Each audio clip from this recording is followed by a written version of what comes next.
Bonjour à toutes et à tous et bienvenue, c'est Bulle de rêve à l'antenne de Radio Libertaire. Je suis cette semaine accompagné de Nicolas Tisse. Bonjour Nicolas. Bonjour. Et de Marie-Pauline Mollaret. Bonjour Marie-Pauline. Bonjour. Au programme de cette émission, un retour dans un premier temps du Cartoon Movie, donc avec Nicolas et Marie-Pauline. Puis dans un deuxième temps, une deuxième heure, puisque nous devons rentrer dans nos pénates à partir de 18h. Nous vous avons préparé une deuxième partie d'émission préenregistrée au Festival de Rennes, le festival du film d'animation de l'AFCA, avec deux interviews, une interview de Sophie Racine pour son film Rivage et une interview de Bastien Duprier pour son film Lisa. Et dans un premier temps, on écoute un morceau qui s'appelle The Island, c'est le titre du morceau par Pauline. Je te laisse peut-être nous le présenter avant de le lancer ou après ? Après, et ben on lance ce morceau. À tout de suite. Et donc on démarre cette émission avec un retour sur le Cartoon Movie. Pour ceux qui ne connaîtraient pas cet événement, c'est un des événements, on va dire, majeurs du côté investissement du cinéma d'animation, puisque c'est un endroit où les producteurs et auteurs viennent présenter leur projet de long métrage à venir à des diffuseurs et des distributeurs dans l'espoir de les financer. Et Marie-Pauline et Nicolas, pour démarrer, est-ce que vous avez un petit retour global déjà sur cette édition, est-ce qu'il y a des tendances, est-ce qu'il y a... Alors, avant de parler des tendances du Cartoon Movie, je vais parler de la chanson qu'on vient d'écouter, puisqu'elle est directement liée au Cartoon Movie, puisque c'était The Island de Alexandru Balanescu qui va faire toute la bande-son du film The Island, puisque c'est une comédie musicale tirée de cet opéra. C'est ça. C'était à l'origine d'ailleurs quelque chose qu'il avait mis en scène à l'opéra, et donc c'est vraiment fait pour être mis en scène au théâtre, et que donc Anka Damian a pu reprendre pour la bande originale et pour en faire un film. Alexander Balanescu d'ailleurs, que certains connaissent peut-être parce que il avait fait aussi la musique des films de Film l'œil et de Hippopotami, donc merveilleux court-métrage. Non Nicolas, on ne relancera pas le débat. Alors pour parler du cartoon, c'est un moment qui est effectivement hyper important dans la vie des films. Ça peut paraître très commercial entre guillemets, puisque c'est un moment où on parle d'argent, combien coûtent les films, combien de temps on va mettre pour les faire, etc. Mais c'est vrai que c'est toujours assez passionnant pour nous d'y aller, puisque ça nous permet de, comme tu dis, de voir un peu des tendances, de voir les films qui vont se faire, les films qui sont presque terminés. On voit aussi l'évolution, parce que Nicolas, qui va depuis très longtemps, voit les projets revenir d'année en année. Et d'abord, ils sont en concept, et puis après, ils sont en développement, ils finissent en production, et ça y est, ils sont finis. Parfois, on les voit réapparaître 5 ans après. Oui, ça peut être très long. Certains ne réapparaissent pas, malheureusement. Donc, c'est un moment important et intéressant. Et on se disait avec Nicolas que cette année, c'était forcément beaucoup moins sympa, puisqu'on était tous, chacun chez nous, dans notre canapé, en train de regarder les projets. Et que c'est pas du tout la même chose que d'être au milieu de ce petit monde de l'animation qui, certes, vient présenter des projets, mais aussi il y a tout ce qui se passe à côté. Il y a toute cette effervescence où on prend le pouls vraiment du monde de l'animation à ce moment-là. Et de l'animation donc européenne, mais même rien qu'avec l'animation européenne de long métrage, puisque le Cartoon Movie c'est vraiment pour le long métrage, il y a quand même plus de 900 personnes qui sont réunies dans un même lieu, qui normalement est le Palais des Congrès à Bordeaux. Et évidemment ici, chacun chez soi, c'était pas du tout la même chose. On n'entendait plus les uns et les autres parler, des discussions un petit peu à droite et à gauche. Et évidemment, il y a des gens qui ne présentent pas de projet, mais qui peuvent en avoir aussi, et avec qui on peut parler. Donc finalement, comme tu dis, on prend vraiment le pouls de l'animation, le pouls du cinéma d'animation, et même si évidemment les uns et les autres parlent de financement, de budget, etc., souvent c'est ce qu'on voit aussi, c'est-à-dire qu'entre le temps de fabrication prévisionnelle du film et le temps réel de fabrication du film, il y a toujours un énorme écart, mais les films peuvent revenir, les budgets peuvent changer, les histoires peuvent changer, on voit un petit peu l'évolution, et surtout on entend les gens parler, on est au milieu de tout le monde, et ça manquait cruellement cette année, chacun devant son écran, on a juste vu des pitchs passer, et souvent des pitchs passés mais qui n'ont pas du tout la même, on va dire, ampleur que quand on est face aux gens et que les gens les présentent eux-mêmes. Il y a quelque chose de plus fade aussi, justement. Même si certains ont essayé de faire des montages amusants, souvent ça paraissait un petit peu longué et moins intéressant. Donc vivement, peut-être l'année prochaine, le retour au présentiel. Très bien. Et du coup, est-ce que vous voulez qu'on démarre peut-être sur des projets que vous avez repérés et dont vous avez envie de nous parler là? On s'est dit avec Nicolas qu'il y avait comme ça un certain nombre de thèmes qui nous semblaient revenir dans tous ces projets. Alors pour donner des chiffres, je crois qu'il y avait 55 projets qui étaient présentés cette année, dont 28 français. Nicolas, plus de la moitié des films quand même qui sont produits ou coproduits par la France. Il faut aussi penser que c'est aussi un forum de coproduction et donc en fait ils insistent sur le côté coproduction. C'est vraiment pour faire des échanges entre les pays et la France coproduit plus de la moitié des titres. Et donc parmi ces thèmes qui revenaient beaucoup cette année, et j'ai l'impression que c'est un thème qu'on avait déjà vu aborder, puisque c'est, en gros, on a appelé ça un peu les enfants en voyage, mais c'est un peu plus que les enfants en voyage, c'est beaucoup d'histoires d'exil, d'enfants qui sont jetés sur les routes par la guerre la plupart du temps. Et non, vous ne rêvez pas, ça nous rappelle quand même le titre d'un long métrage qu'on attend depuis très longtemps et qu'on espère voir cette année, qui s'appelle La traversée de Florence Miaille. Et moi, j'ai eu un peu l'impression comme ça qu'il y avait tout un faisceau de films qui arrivaient et qui avaient envie de nous raconter un peu les mêmes histoires. Alors, c'est pas du tout pour dire qu'ils copient ou quoi que ce soit, parce que je pense que c'est un sujet qui est suffisamment grave, important et prégnant encore à notre époque pour remettre un peu le couvert, surtout que ça se passe pas forcément dans les mêmes lieux. Parfois, c'est imaginaire, parfois, ce n'est plus ancré dans la réalité. Mais voilà, on s'était fait cette réflexion. Et parmi ces films, il y avait alors notamment... il y en a trop. Il y a un film qui s'appelle Shadow, donc c'est Les Ombres de Nadia Miko, qui est tiré d'une bande dessinée qui avant était, il me semble, une pièce de théâtre. Voilà, c'était une pièce de théâtre et ensuite une bande dessinée signée Hippolyte et Zabu, j'ai retrouvé mes notes. Et c'est un conte sur le déracinement, donc c'est une fillette qui est jetée dans l'exil avec son frère. Et voilà, elle va rencontrer un ogre capitaliste, un serpent passeur, des sirènes, etc. Donc ce projet qui nous était présenté donc par la réalisatrice Nadia Miko et qui est produit par Autour de minuit nous dit qu'ils veulent absolument éviter tout réalisme. En fait, ils veulent vraiment aller vers la fable pour raconter quelque chose qui soit tout à fait universel et qui essaye de réinventer ce qui avait déjà été fait, puisque dans la BD, par exemple, les personnages portaient des masques. Donc là, cette fois-ci, ils auront des visages, etc. Donc c'est pas une adaptation, j'ai envie de dire, case pour case. C'est vraiment quelque chose qui va plus loin. Et c'est un film qui nous est annoncé comme familial à partir de 8 ans. Donc voilà. Et pour l'anecdote aussi, le Cartoon Movie n'a pas du tout vocation à décerner des prix, mais depuis 3 ans maintenant, je crois, ils en décernent un quand même, qui a un prix à la coproduction et qui est donc il y a un jury et il donne 20 000 € pour la coproduction et c'est Les Ombres qu'il a obtenu cette année justement. Donc pour trouver un financement, une coproduction pour pouvoir monter le film. Donc on voit bien qu'on est dans un forum de coproduction. Voilà, alors un autre projet qui se rapprochait, en tout cas, qui moi tout de suite a fait écho pour moi avec celui-ci, c'est le film Les oiseaux ne se retournent pas, Birds Don't Look Back, de Nadia Naclé, qui raconte cette fois-ci l'histoire d'une jeune fille orpheline qui est contrainte, elle aussi, de fuir la guerre. Ça, c'est un film qui est produit par Sébastien Onomo. D'accord, des films d'ici. Et puis le troisième film aussi, qui était vraiment un petit peu dans le même état d'esprit, on va dire, c'est un film qu'on avait déjà vu présenter l'année dernière. Je crois qu'il était en concept et donc il passe cette fois-ci en développement. Je me trompe peut-être qu'il était en production, mais bon, c'est pas trop grave.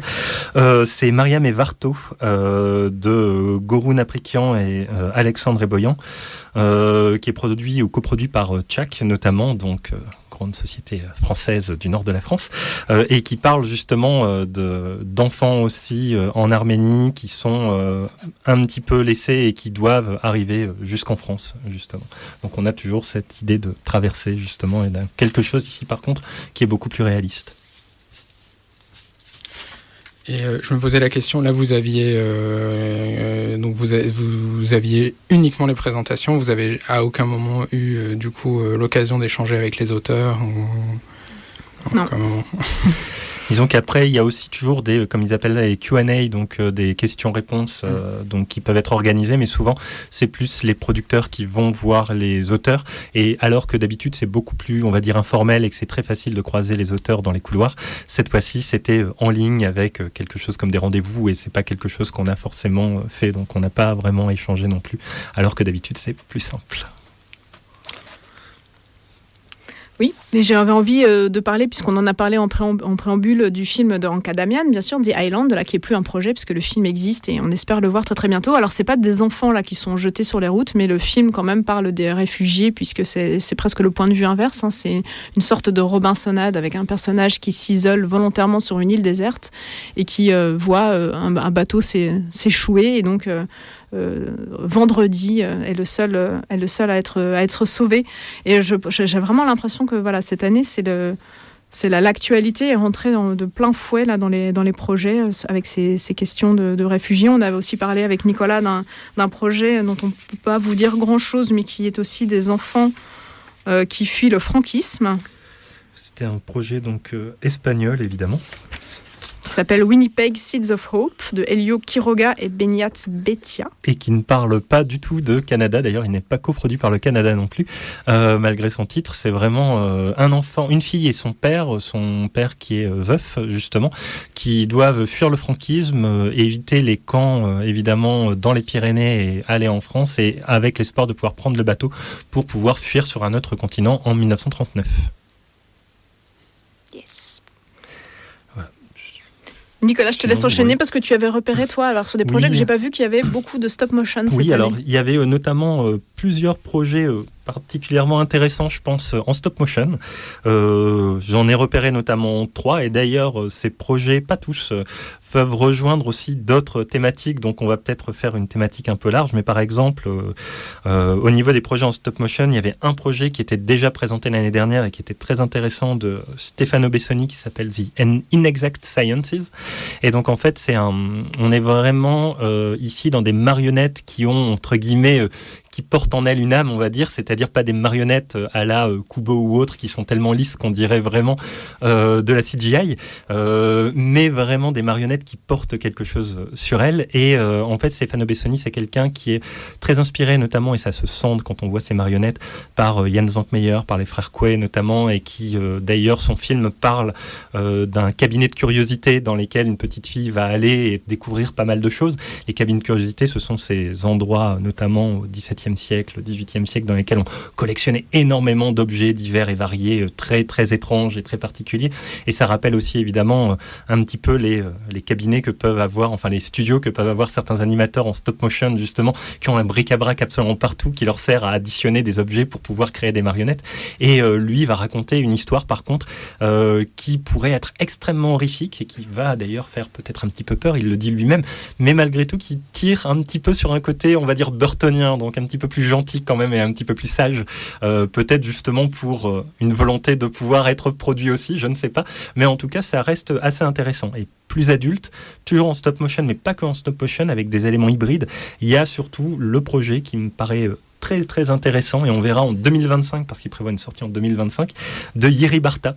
Alors Jiří Bárta, qui est l'un des très grands cinéastes d'animation tchèque, dont on parle un petit peu moins que les autres, mais il doit avoir un peu plus de 70 ans maintenant, il tourne depuis les années 70, il a fait notamment Le Joueur de flûte d'Hamelin, qui est probablement l'un de ses chefs-d'œuvre, et encore d'autres films. Et là, il revient avec le Golem. Et le Golem, c'est une histoire qu'il porte depuis longtemps, parce que sur YouTube, on trouve une vidéo de lui qui date de 2007, où en fait, il montre déjà quelque chose qui serait les prémices d'une adaptation justement de cette histoire du Golem. Mais là, il a enfin peut-être un scénario, un producteur, donc c'est produit par la République tchèque.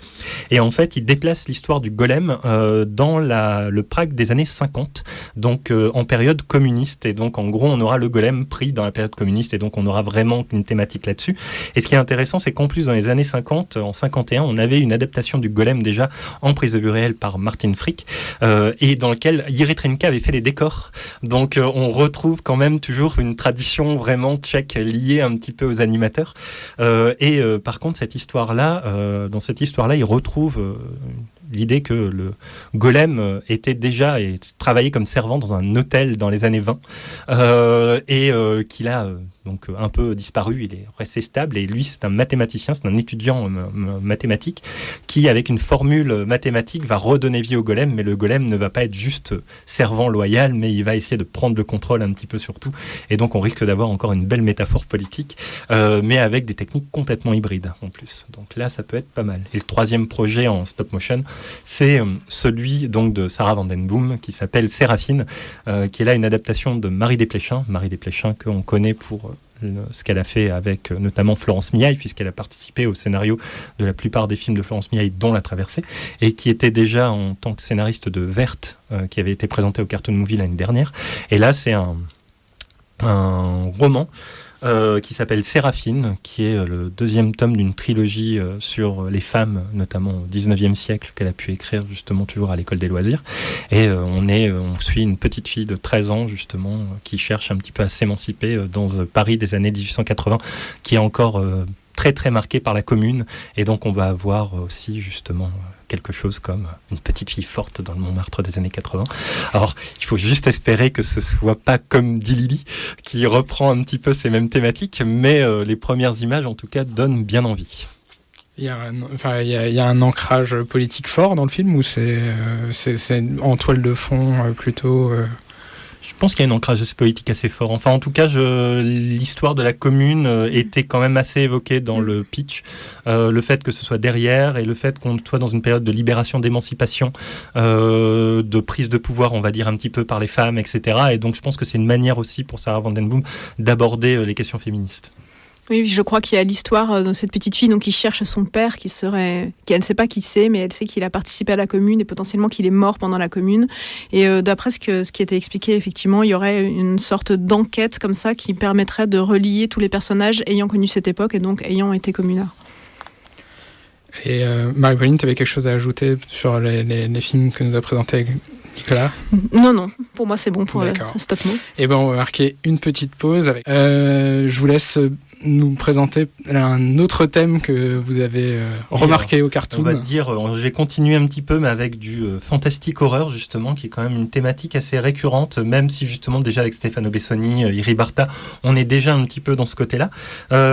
Toujours un peu d'ailleurs dans le côté, on va dire, tchèque, Europe centrale aussi. Il y a un film français, donc on va dire, mais pourquoi tchèque ? C'est un film de Catherine Maximoff qui s'appelle La guerre des salamandres. Alors, Catherine Maximoff qui ne vient pas de l'animation et qui a fait son premier long métrage animé avec les contes modernes, et c'est une adaptation d'un roman tchèque et d'un des plus grands auteurs tchèques qui est pas forcément très connu en France, ou alors indirectement, qui s'appelle Karel Čapek. Alors je ne sais pas si je prononce correctement son nom, mais en tout cas Karel Čapek est connu surtout pour être l'inventeur du mot robot qui a apparu dans les années 20 dans une de ses pièces de théâtre. Et Karel Čapek est un grand écrivain de science-fiction, horreur, etc. et un écrivain assez noir, assez sombre, avec quelque chose qui est très ironique. Et dans La guerre des salamandres, justement, il l'évoque évidemment avec une métaphore, puisque ce sont des salamandres qui prennent le contrôle du monde. La montée du national-socialisme, c'est un roman qui a été écrit en 1936, donc avant l'arrivée au pouvoir, et des nazis, et donc elles qui prennent plutôt le contrôle du monde. On a aussi évidemment des éléments complètement dystopiques là-dedans, et on évoque aussi quelque chose dans le livre, en tout cas, comme La Pagaie du Gain, etc. C'est un roman qui a été déjà mis en scène, par exemple, au théâtre en 2018 par Robin Ranucci, et qui là donc va être adapté en animation. Et alors par contre, la seule petite inquiétude que j'ai par rapport au roman, et c'est quelque chose qui pourrait inquiéter pour plusieurs projets, c'est qu'on se demande s'il n'y a pas une volonté de faire quelque chose à chaque fois de trop familial, et donc de rabaisser un petit peu le côté un petit peu noir, sombre et vraiment des ouvrages, puisque là on va mettre en scène une petite fille qui s'appelle Juliette, qui a 11 ans et qui trouve une salamandre mourante qui devient amie avec, et la salamandre qui va lui dire tout ce qui va se passer. Et donc on a ce côté où on remet en scène toujours un enfant au premier plan qui normalement n'apparaît pas, ou en tout cas qui n'apparaissent pas nécessairement comme ça à l'origine. Mais bon. Et autre film qui lui par contre rentre vraiment dans l'horreur adulte, c'est la production Folle Image. Alors Folle Image qui n'est pas toujours connue pour ses productions adultes, mais qui là va faire un film omnibus avec 6 courts-métrages.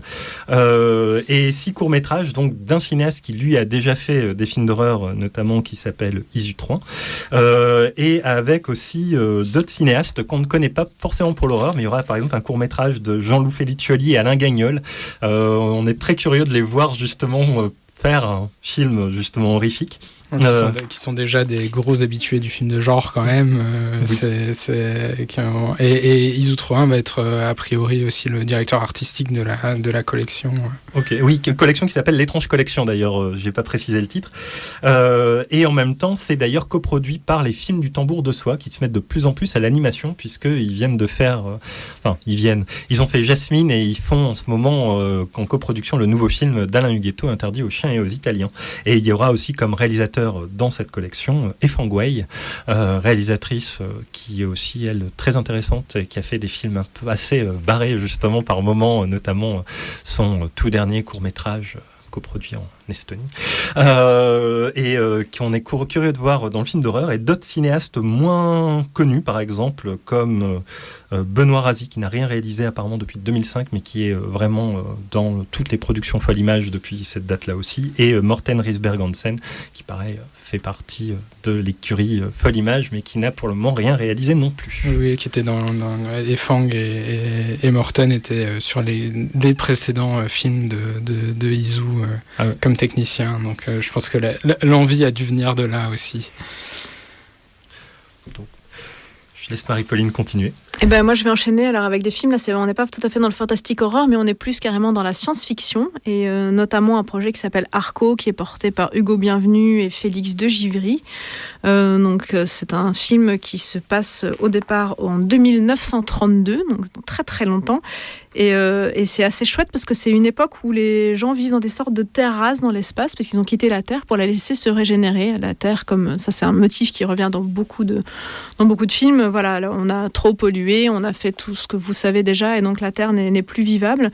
Et donc ces personnes ont trouvé une manière de vivre dans l'espace, et c'est une époque où tout se passe bien. En fait, les gens sont plutôt heureux. C'est la vision d'un monde possible où tout à coup les choses marcheraient. C'est un espoir d'un monde meilleur. Donc tout ça, c'est assez chouette, surtout que les personnages qui vivent en 2932 voyagent dans le temps à travers les arcs-en-ciel. Donc rien que ça donne assez envie. Après, pour raconter un tout petit peu le pitch, c'est Arco, ce personnage, donc qui va voyager pour la première fois à travers les arcs-en-ciel et qui va un petit peu se tromper parce qu'il sait pas très bien faire, et qui atterrit en 2075, donc un futur un peu moins lointain, où notre époque est arrivée à son paroxysme, donc le numérique à fond, avec des hologrammes, des robots qui s'occupent des enfants à la place des parents qui n'ont pas le temps, des lunettes de réalité virtuelle qu'on ne quitte plus. Et voilà, et Arco va découvrir cette époque à côté d'une petite fille qui vit à cette époque et qui s'appelle Iris, et qui elle aime pas trop tout ce qui est numérique et tout ça. Donc l'enjeu, vous l'imaginez bien, ça va être d'aider Arco à rentrer dans son époque. Donc ça nous fait penser à des choses. Alors là, on est quand même dans une certaine filiation, on pense à E.T. et tout ça. Et voilà, alors je ne sais pas, c'est toujours difficile de juger d'un projet. On a l'impression qu'il y a un vrai univers. En tout cas, moi, cet univers de 1900 et quelques, ça donne vraiment très très envie. Je suis un petit peu plus sceptique sur l'époque de 2075 qui parle en même temps de notre époque, et surtout sur l'histoire qui reste assez classique. Mais voilà, je sais pas, il y a une ambition qui est là, il y a des envies qui sont là. On va voir ce que ça donne, mais par contre, ça rejoint complètement ce que disait Nicolas sur ce fait de toujours ancrer les récits quand même à hauteur d'enfants, puisque là, ce sont deux enfants qui vont faire ce chemin et puis probablement tomber amoureux. Voilà, on est dans quelque chose qui est quand même un petit peu formaté pour le public, on va dire, familial. Dans un autre ordre d'esprit, alors là, je continue dans la science-fiction, mais surtout dans l'écologie, parce que c'est un autre thème qui est quand même très très présent dans ce cartoon, et pour cause. C'est un film qu'on avait déjà vu aussi qui s'appelle White Plastic Sky, qui est un film hongrois. Et alors, je vais essayer de vous dire les noms des réalisateurs, du réalisateur qui s'appelle Tibor Banowski et de la réalisatrice qui s'appelle Sarolta Szabo. J'espère que je l'ai pas trop mal prononcé, ils m'excuseront. Et donc là, c'est un film qui est quand même beaucoup plus ancré pour le coup dans une cible adulte et jeune adulte. C'est un peu le cran au-dessus. On est dans un monde, une fois encore, dans lequel la nature s'est éteinte. Donc c'est un peu l'idée de nous projeter dans le futur de l'humanité. La nature s'est éteinte et on peut plus rien faire pousser, ce qui est pas très pratique pour se nourrir. Et donc à cette époque-là, on implante les graines dans les êtres humains, qui sont le seul endroit où on peut cultiver des plantes. Donc en gros, à partir d'un certain âge, tous les êtres humains doivent faire le sacrifice d'eux-mêmes pour aller servir de culture pour faire pousser les plantes. Voilà, donc en même temps, c'est, comme le disent très joliment les réalisateurs, l'idée c'est d'implanter des graines dans le spectateur pour le faire réfléchir et peut-être évoluer. Et voilà, le film questionne la responsabilité de chacun, quel sens peut avoir la vie dans un monde où la nature est détruite, où on a tout cassé. Voilà, c'est un scénario assez sombre. Là, cette fois-ci, c'est vraiment pas du tout la même chose. Et en même temps, c'est assez sombre, et sans vous dévoiler tout ça, ça va quand même vers l'idée peut-être d'une nouvelle forme de vie et peut-être d'une évolution de l'humanité, puisque le vivre dans ce monde-là paraît devenu vraiment trop compliqué. Et alors c'est un film qui est très très beau. En tout cas, il y a un travail sur les décors, des décors texturés. Il s'inspire beaucoup de photos. On voit des immeubles complètement en ruine. Il y a un désert. C'est post-apocalyptique et c'est assez grandiose. Les personnages, eux, sont rotoscopés, donc ça détonne un peu. Mais encore une fois, il faut voir ce que donne le film. En tout cas, c'est un film que je trouve extrêmement ambitieux et à contre-courant de la plupart des projets qu'on a vus là. Déjà parce que c'est des personnages adultes dans un monde qui peut plus être sauvé en l'état dans lequel il est. C'est extrêmement sombre. Et c'est dans une lignée de toute une lignée de science-fiction qui ne veut pas systématiquement finir avec des happy ends. Et dans le côté un peu, alors pas exactement science-fiction, on est entre science-fiction, aventure, horreur, et évidemment coproduit là encore par Autour de minuit et des Canadiens. On a le long métrage de donc deux personnes qu'on connaît très bien ici, donc Chris Lavis et Maciek Czerwowski, qui pour une fois, donc en tout cas cette fois, ne vont pas vers la stop motion, alors qu'on s'attendait vraiment à un film en stop motion. Ils ont créé les marionnettes de leurs personnages aussi, qu'ils ont ensuite numérisé, mais on va vers de la CGI avec justement de l'animation en image de synthèse, avec rendu 2D ou parfois même rendu 3D, et en fait ils expliquent justement que là aussi on est dans l'histoire d'un petit garçon qui se retrouve dans une forêt avec d'autres petits personnages, etc. Et toujours une magnifique musique de Patrick Watson. Mais on a un côté aussi encore film vraiment familial, fait pour les enfants, même s'il peut être lui-même assez sombre et assez peut-être difficile par moments, mais vraiment à destination des enfants. Voilà, alors on a déjà parlé dans le cas d'Amian, et non, je n'ai pas oublié, mais on vous a parlé du film The Island, qui a lui aussi d'ailleurs une résonance écologique, puisqu'on y voit Mère Nature à l'intérieur. Mais non, je vais vous parler de son autre projet, parce que vous connaissez Anka, une fois qu'elle a fini un film, elle en a déjà commencé un nouveau, et on est à chaque fois, enfin je dois le dire, moi je suis à chaque fois bluffée et surexcitée à l'idée de découvrir ces nouveaux films. Donc elle avait là un projet qui me semble être en concept ou peut-être en développement, bon, peu importe, qui s'appelle Starseed. Et donc la phrase un petit peu d'accroche de ce film, c'est: est-ce que la race humaine est capable de survivre à sa propre avidité ? Donc je vous place tout de suite le décor. Et Anka, il file un peu comme ça l'idée que tous les êtres vivants font partie d'un grand tout, qu'il y a une grande conscience, qu'il y a que la Terre et les êtres humains doivent vivre en osmose. Et le film va se passer en Afrique. Il raconte l'histoire d'une petite fille albinos qui un jour va rencontrer des extraterrestres qui lui annoncent qu'elle fait partie des leurs et qui sont venus en gros pour tester la Terre, et que la Terre peut-être va avoir besoin d'être sauvée. Donc c'est un film dans lequel on va retrouver tout ce qu'on aime chez Anka Damian et en général. Donc, on va retrouver notamment la musique de Pablo Pico, on va retrouver sa directrice artistique de Marona, Gina Torstensson. Le scénario est écrit avec son fils, mais surtout on va retrouver du réalisme magique, des inspirations culturelles africaines qui vont venir se mêler à l'imagination débridée de la réalisatrice. Et on a vu quelques images, on a vu des êtres organiques, donc c'est les fameux extraterrestres qui ressemblent à des akènes de pissenlit lumineux. Et alors, c'est absolument magnifique. Alors, j'imagine que quand on entend raconter ça comme ça, on se pose des questions. Et c'est vrai que ce serait n'importe qui d'autre à la réalisation, je serais inquiète. Mais là, je me dis que si quelqu'un peut réussir ce film et fasse qu'à la fin, ce soit pas du tout mièvre ou pas du tout ridicule, mais juste beau et profond, je pense que c'est elle. Donc voilà. C'est pas pour tout de suite, mais on a vraiment hâte de voir ce film. Et alors, peut-être pour continuer un petit peu là-dedans, même si c'est pas exactement la même chose, on a aussi un autre film qui évoque des questions liées au réel et au fantastique, ou à quelque chose de fantastique, comme par exemple My Grandfather's Demon,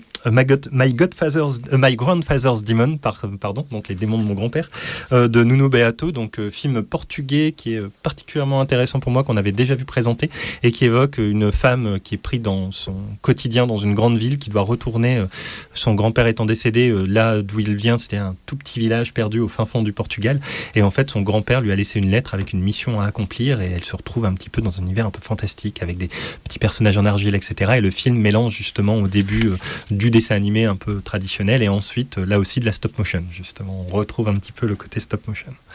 Et je sais pas si on a encore un tout petit peu de temps. Tu peux. Donc on va aller en 2 minutes. Il y aurait un dernier thème que j'aimerais aussi pouvoir aborder en 2 minutes. C'est quand même qu'il y a aussi une forte présence cette année, et on ne les citera pas tous, de films qui ont un très fort ancrage dans le réel et qui ne sont pas nécessairement pour les adultes, même si c'est souvent des films qui sont plutôt ado-adultes. Là-dedans, on trouve par exemple Soria, le nouveau film de Denis Do, qui va s'intéresser au Cambodge, mais non pas en parlant des Khmers, comme dans Funan, voilà, pour une fois, et en parlant de la musique et d'une fille de 17 ans, justement, qui se découvre être une chanteuse exceptionnelle et qui part vers un peu quelque chose comme la gloire. Ouais, c'est un film sur la jeunesse cambodgienne, mais de nos jours, donc c'est un film actuel. Et, moi, c'est aussi un projet qui m'intrigue beaucoup parce que on sent qu'on a un vrai ancrage, envie de parler d'un pays et de ne pas en parler comme on en parle toujours sous un coup soit exotique, soit de l'histoire historique. Mais là, vraiment, une jeune fille de nos jours au Cambodge, comment elle vit, quelles sont ses aspirations, avec une forte influence de la musique des années 60 cambodgienne. Et c'est un film qui est assez excitant sur le papier. Et peut-être un dernier film, c'est Jungle Rouge, dont j'avais déjà vu un pitch il y a maintenant là aussi 5 ans. C'est le genre de film dont on se demande si ils verront le jour et si on les revoira notamment en cartoon aussi. Et là, c'est le cas, il est en production. C'est un film de Juan José Lozano et Zoltan Horvat. Zoltan Horvat qui était un peu connu notamment pour ces quelques courts-métrages qu'il a fait dans les années 90, début 2000, et qu'on voit plus dans les productions maintenant. Il travaille beaucoup avec Nadasdi Film, et là, c'est coproduit par Nadasdi, par Dolce Vita, qui n'a pas l'habitude de faire des films d'animation, et par Tchak, notamment. Et là, il évoque justement les FARC, avec donc en Colombie le numéro 2 des FARC qui est mort à cause d'un largage de bombes donc sur un camp par la CIA. Et en fait, ils ont redécouvert son ordinateur avec plein de lettres de correspondance qui étaient dedans. Et en fait, ils se sont inspirés de ces lettres pour essayer de rentrer dans l'esprit de cet homme complètement malade et sanguinaire. Voilà. Donc, et ça, il y a encore pas mal d'autres projets qui sont vraiment très ancrés dans ce côté réel. Et je me demandais, parce que vous disiez que vous aviez quand même eu du mal à avoir des discussions avec les producteurs et les gens qui présentaient les projets, mais je me demandais s'il y avait quand même une tendance du fait un petit peu de la situation là, des cinémas sur les budgets par exemple des films, ou si vous aviez repéré des choses de ce côté-là, ou pas particulièrement. En général, moi, je vois toujours à peu près la même chose que d'habitude. J'ai pas l'impression qu'il y ait quoi que ce soit qui ait vraiment changé par rapport au budget. Souvent, on est quand même dans dans des films d'animation qui sont présentés, en tout cas ceux qu'on va voir, parce qu'évidemment, on ne voit pas non plus tous les 55 projets présentés en général, mais qui sont plus des films d'auteur et qui ont des budgets qui sont souvent inférieurs, en tout cas, à 6 millions d'euros. 6 millions d'euros, ça paraît déjà assez important comme budget pour les films présentés au Cartoon Movie, par exemple. On tourne beaucoup autour de 2-4 millions d'euros pour moi. Après, évidemment, il y a toujours des exceptions et des films qui vont coûter beaucoup plus cher et qui demandent 10 millions d'euros. Mais ça reste pour moi plus exceptionnel. Eh ben, merci beaucoup pour ce retour. Alors, en plus, on a évoqué, pour finir, La Jungle Rouge, dont une partie de la direction artistique a été assurée par Bastien Duprier, qui est un des invités de la deuxième partie. On va vous faire un petit retour, enfin je vais vous faire, puisque je suis seul autour de la table à avoir pu suivre le festival du film d'animation organisé par l'AFCA. Un petit retour sur le festival, déjà pour les remercier d'avoir réussi à mettre en place une programmation aussi riche en ligne, parce que c'était pas évident du tout, notamment avec des rencontres. Il y a eu de belles rencontres. Pour n'en citer que 2, du côté pro, il y a eu une rencontre autour de Eugène, donc un long-métrage aussi à venir d'Anaïs Cora, qui est le prolongement d'une série qui s'appelle The Man Woman Case, qui était déjà super. J'espère qu'on pourra un jour accueillir Anaïs ici, parce que c'est une réalisatrice super intéressante. Vous pouvez retrouver la série d'ailleurs sur le site de France Télévisions, elle y est toujours. Il y avait aussi une rencontre animée par la SRF qui essaye de plus en plus de créer des événements, donc la Société des réalisateurs français, avec dont le département animation est dirigé en ce moment par Sébastien Lodenbach et Virgin Keaton, qui essaye de mettre en place de plus en plus d'événements, dont ici une conférence sur les frontières qui se deviennent de plus en plus floues entre la prise de vue continue et l'animation. Et à côté, il y avait évidemment une sélection de films toujours très riche de courts-métrages. C'est une grosse partie de la programmation du Festival de Rennes.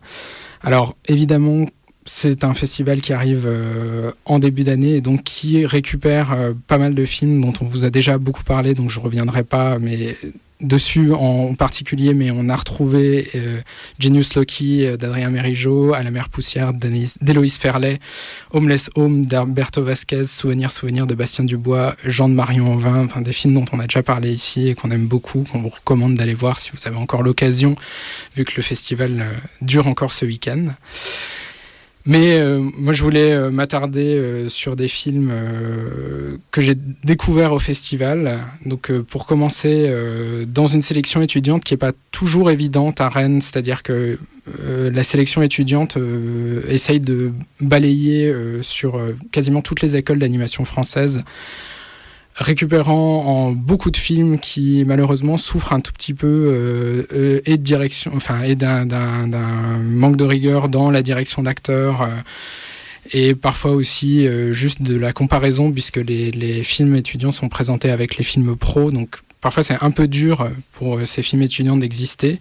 Néanmoins, il y a de beaux films qui étaient présents outre À la mer poussière d'Héloïse Ferlet. Il y avait notamment un film que j'aime beaucoup qui sort des Gobelins, qui est assez surprenant d'ailleurs, sortant des Gobelins, qui s'appelle Mon ami qui brille dans la nuit, de Grégoire de Bernuy, Jawed Boudaoud, Simon Cadillac et Hélène Lédevin, et qui est un film qui parle de la rencontre entre un fantôme qui n'arrive pas à rejoindre les autres fantômes et un humain qui va essayer de l'aider à rejoindre ses amis fantômes, l'aider à passer dans l'au-delà.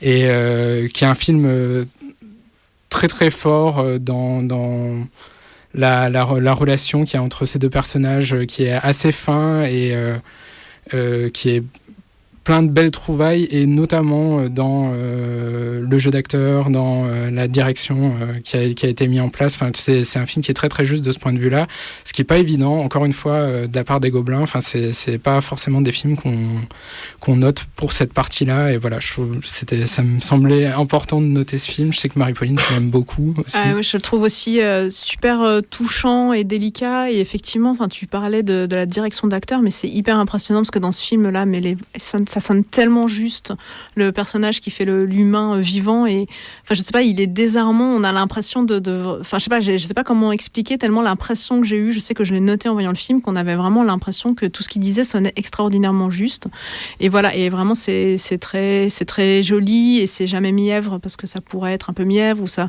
ils ont pas non plus essayé de partir vers quelque chose qui serait un peu rigolo ou un peu à gag, même s'il y a des choses qui sont un peu légères. Enfin, vraiment, je trouve, effectivement, le film, c'est un film que je recommande. Dans les films étudiants dont je voulais vous parler aussi, il y a un film qui n'était pas en compétition, mais qui était en sélection What the Fuck. D'ailleurs, sélection What the Fuck qui était presque une des sélections les plus riches, je trouvais. Alors, très étonnamment, c'était pas si what the fuck que ça. En tout cas, on était presque plus sur une sélection expérimentale cette année. Donc c'était intéressant. Moi, c'est une des sélections que j'ai préférées.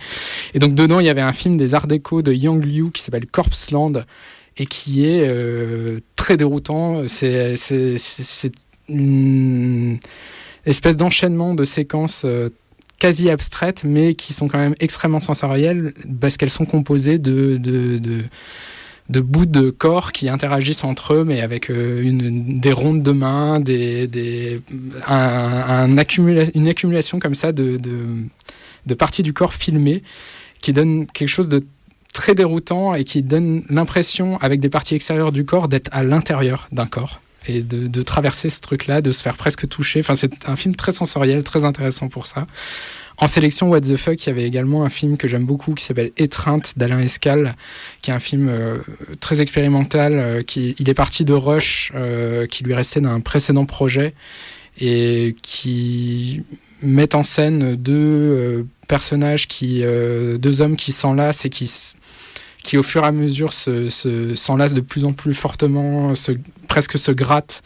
Et il y a quelque chose du corps très très fort aussi, et qui est mis en parallèle avec dans le montage des lieux qui sont juste filmés, qui sont des lieux modélisés en 3D, mais qui sont juste qui amènent des moments d'apaisement entre ces séquences où le rapport entre ces deux corps est de plus en plus violent, mais dans quelque chose qui est quand même un petit peu chorégraphique. Enfin, ça donne quelque chose de très très étonnant et qui est vraiment à voir. Je ne sais pas si le film est disponible en ligne, j'espère qu'il le sera bientôt.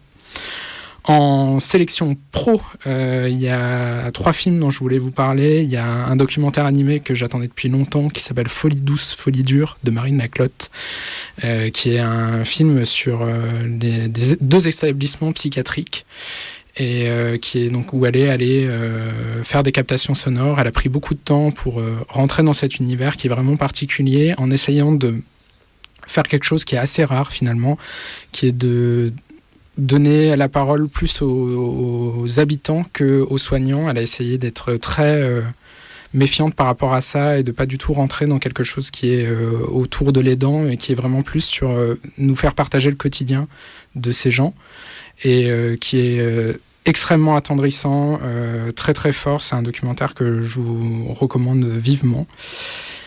Je vous recommande aussi le film Ce qui résonne dans le silence de Marine Blin. Pareil, j'espère qu'on l'aura bientôt avec nous. Le film est sur Arte, vous pouvez le voir en ligne, qui est sur une embaumeuse qui nous raconte comment elle en est venue à faire ce métier, qui c'est pas, a priori pas un documentaire, en tout cas c'est un film qui est documenté mais qui est une fiction. Et voilà, il y a plein de choses du cinéma de Marine Blin qu'on retrouve dedans. Il y a ce rapport à la mort qui est assez omniprésent et qu'elle traite avec beaucoup de charme, puisqu'elle n'a pas du tout un rapport dur, mais qui est quelque chose de un rapport très très doux. Je sais pas si vous l'avez vu, tous les deux. Oui, moi je confirme, c'est un film effectivement qui est très sensible aussi, très touchant, et effectivement c'est raconté à la première personne, donc il y a quelque chose comme ça où c'est pas du tout le cas, mais on a l'impression presque d'une histoire vraie qui nous est racontée. Rien à ajouter, Nicolas. Et alors il y a un autre film en sélection pro dont je voulais vous parler qui s'appelle Thrown Up Pinnacles de Mathilde Parquet. Mathilde Parquet qui avait déjà fait des films très très intéressants, dont Louis, son film de Lemka, qui est un film très très fort et qui revient avec un espèce de je sais pas si on peut parler de road trip en famille. Enfin en tout cas il y a quelque chose de cet ordre-là, d'une famille qui est en train de se disloquer et où on retrouve surtout des marqueurs de son cinéma que j'aime beaucoup, c'est-à-dire qu'il y a une forme de fantastique qui fait que, voilà, à un moment, il y a des choses qui ne sont pas censées interagir entre elles, interagissent. Il y a, sans spoiler le film, il y a quelque chose de fantastique, des conséquences à certains actes qui devraient pas arriver et qui apportent une forme de poésie qui est très très forte et qui amène le propos sans forcément être quelque chose de très pompier. Enfin, je trouve qu'elle a une grosse délicatesse de ce point de vue-là. Tu l'as aussi vu, Marie-Pauline, le film? Oui, on l'avait vu. Il était notamment sélectionné à Clermont. Et c'est un film, effectivement, que j'aime bien. Il y a des résonances d'un lieu à un autre. Il y a, comme tu dis, ce fantastique, avec notamment une musique aussi qui vient porter ça. Et visuellement, c'est quand même très, très beau. Et ça raconte un truc très ténu et en même temps très intime de parents qui peuvent même plus être dans le même endroit, en fait, l'un à côté de l'autre. Et c'est très fort. Et enfin, un dernier conseil, parce que moi c'est aussi un de mes gros coups de cœur là, de la programmation, c'est un 26 minutes qui s'appelle Maman pleut des cordes d'Hugo de Faucompré, qui est un film qui, moi, m'a beaucoup ému, qui déborde d'énergie, qui nous raconte l'histoire d'une petite fille qui doit aller chez sa grand-mère en vacances. C'est quelque chose une histoire qui paraît vraiment très banale. Elle doit aller chez sa grand-mère en vacances parce que sa maman fait une dépression. Et il y a une grande beauté dans, je trouve, la façon dont le réalisateur a parler de ce sujet et sans en faire quelque chose. Il n'y a pas nécessairement d'obstacle dans le parcours du personnage principal. Et je trouve que voilà, c'est quelque chose qui est à souligner, là, notamment dans ce format-là de 26 minutes, qui est souvent assez charté au niveau du scénario, du fait de la diffusion télé. Voilà, je trouve qu'il y a une liberté qui est prise de ce point de vue-là et qui est qui fonctionne très bien et qui est porté aussi par de super acteurs pour les voix. Il y a Arthur H, il y a Yolande Moreau. Enfin voilà, c'est un film que je vous conseille si vous avez l'occasion de le voir. Il est sur Canal+, normalement. Voilà, et pour enchaîner, on va vous diffuser donc dans la deuxième heure de cette émission 2 interviews qu'on est très très heureux de vous présenter. Une interview de Sophie Racine qui a réalisé Rivage, dont on vous a déjà parlé dans le retour d'Annecy. Prix André Martin 2020. Prix André Martin au festival. Et donc voilà, qui est un film qu'on aime beaucoup dans l'équipe, et donc on est ravis de pouvoir vous présenter cette interview avec Sophie. L'interview sera entrecoupée d'un extrait sonore de Rivage. Puis ensuite, on enchaînera avec une interview de Bastien Duprier qui présente son film. Les deux films étaient présents en compétition à Rennes, et Bastien présentait le film Lisa. Et donc il y a un film expérimental sur pellicule qui est une espèce d'improvisation, et il vous en parlera tout à l'heure. Et le film sera précédé de la bande son du film Lisa, donc il y a un morceau, une composition de Georges Gershwin. Et juste au milieu de l'interview, vous aurez aussi un morceau composé par Bastien, qui est la bande son d'un film qui s'appelle 63 Trip, pardon pour l'anglais, de Valentine Dumez, et donc il y a une bande-son à la guitare. Bastien parlera un tout petit peu de sa pratique de la musique aussi dans cette interview.